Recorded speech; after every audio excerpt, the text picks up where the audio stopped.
Hello বন্ধুরা, আজ আমরা করব চতুর্থ শ্রেণীর গণিত ১০২ পাতার নিচের ভগ্নাংশগুলোকে লঘিষ্ঠ আকারে প্রকাশ করি।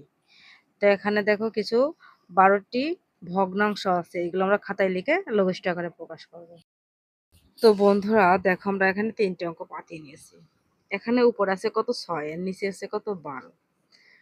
তাহলে এখানে দেখো ৬ দ্বারা আমরা ১২কে ভাগ করতে পারছি, তাহলে উপরে কত দেবো?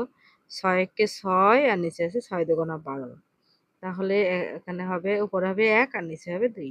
এটাই হচ্ছে লঘিষ্ঠ। মানে কি, এই যেটা বড় সংখ্যা থাকবে কেটে ছোট করতে হবে। এখানে উপর আছে কত ৩, তাহলে ৩ ৩ একে ৩, ৩ সাতটা ২১। তাহলে উপরে আমরা দেবো ১ আর নিচে দেবো ৭। এটাই হচ্ছে উত্তর। এখন এখানে দেখো উপর আছে ৯, ৯ দ্বারা কি আমরা ৩৬কে ভাগ করতে পারি? দেখো ৯ একে ৯, ৪ নং ৩৬। তাহলে উপর আছে ১ আর নিচে আছে ৪। এটা হচ্ছে ৩ নম্বরের সমাধান। এইবার ৪ নম্বরে কি আছে? ৪ নম্বরে আছে, উপরে আছে ১৬ আর নিচে আছে ৪৮। আচ্ছা, প্রথমে আমরা ৪ দিয়ে কাটি, ঠিক আছে? ৪ এ ৪ এ ১৬, ৪ বারং ৪৮। ৪ বারং ৪৮। আবার ৪ একে ৪, ৩ ৪ এ ১২। তাহলে উপরে হচ্ছে ১ আর নিচে হচ্ছে ৩। দেখো ১৬ কে ১৬, ৩ ১৬ ৪৮। এইভাবেও কিন্তু করা যায়। আবার আমরা ছোট করে ভাগ ভাগ করে করলাম, ঠিক আছে? এখন আমরা ৫ নম্বরটা পাতাই, উপরে আছে কত ৮ আর নিচে আছে ১২। তো এখানে দেখো, এমন একটা, আমরা যদি প্রথমে ২ দিয়ে কাটাই, ২, তাহলে ৪ দুগুণা ৮। আবার আমরা দেখো, আমরা যদি এখানে দিই ৪ দিয়ে কাটবো, হ্যাঁ, ৪ দিয়ে আমরা ৮কে ভাগ করবো, ৪ দুগুণা ৮। তাহলে নিচে ৪ দিয়ে ১২কে ভাগ করতে হবে, ৩ ৪ এ ১২। তাহলে উপরে কত আছে ২ আর নিচে আছে ৩। এটা হচ্ছে উত্তর। এর ৬ নম্বরটা হচ্ছে ৯ ওখানে আর এখানে আছে ১২। ৯ একটি বিজোড় সংখ্যা, তাহলে এখানে ৩ তিরিকে ৯ আর এখানে ৩ ৪ এ ১২। তাহলে ৩ তিরিকে ৯ আর ৩ ৪ এ ১২। উপরে ৩ আর নিচে ৪। এইবার আমরা ৭ নম্বর অঙ্কটি পাতাবো। এখানে আছে ২০ আর এখানে আছে, উপরে আছে লবে আছে ২০ আর হরে আছে ২৫। তো দেখো আমরা এটা হচ্ছে বিজোড় সংখ্যা আর এখানে জোড় সংখ্যা, তো আমরা একে বিজোড় সংখ্যা দিয়ে কাটতে হবে। ৩ দ্বারা তো ২০কে ভাগ করা যায় না বা ২৫কে ভাগ করা যায় না। এর পরবর্তী বিজোড় সংখ্যা কত? ৫। তাহলে দেখো ৪ ৫ ২০, ৫ ৫ ২৫। তাহলে এখানে উত্তর কত হবে? উত্তর হবে উপরে লব ৪ আর হর হচ্ছে ৫। এবার ৮ নম্বর অঙ্কটি আমরা লিখি ৩২ আর নিচে আছে ৩৬। ৩২ আর ৩৬, তাই না? তাহলে প্রথমে আমরা একে ভাঙি, ১৬ দুগুণা ৩২, ২ দিয়ে কাটছি, ১৮ দুগুণা ৩৬। আবার একে আমরা ২ কাটি, ৮ দুগুণা ১৬, ৯ দুগুণা ১৮।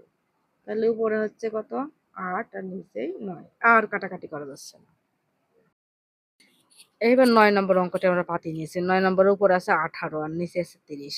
৩০কে তো আমরা খুব সহজেই ৩ দ্বারা ভাগ করতে পারি। তাহলে ১৮কে আমরা কি ৩ দ্বারা ভাগ করতে পারি? দেখো ৩ ৬ ১৮। তো আমরা প্রথমে একে ৩ ১০ ৩০, ৩ ৬ ১৮। আবার এখানে দেখো ২ দ্বারা ভাগ করছে। ৩ দুগুণা ৬, ৫ দুগুণা ১০। তাহলে এখানে উত্তর কত? উপরে ৩ আর নিচে হচ্ছে ৫।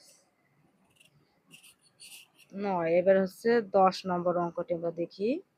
১০ নম্বর অঙ্কে আছে উপরে ১৬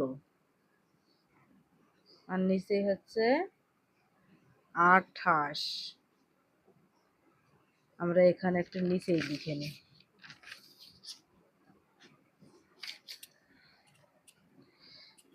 তাহলে এখানে আমরা যদি ২ দিয়ে কাটি, আচ্ছা ৮ দুগুণা ১৬, ১৪ দুগুণা ২৮, ৪ দুগুণা ৮, 7 দুগুণা 14, উপরে 4 আর নিচে 7।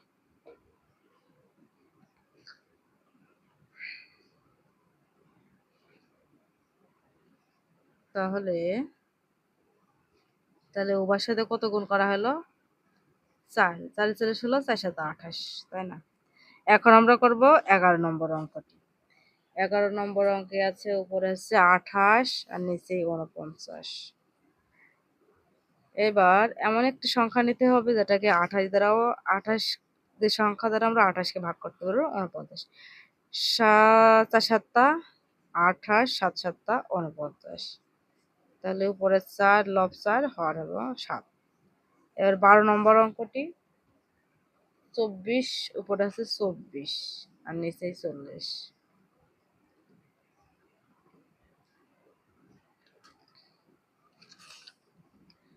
12 দুগুণা 24, 20 দুগুণা 40।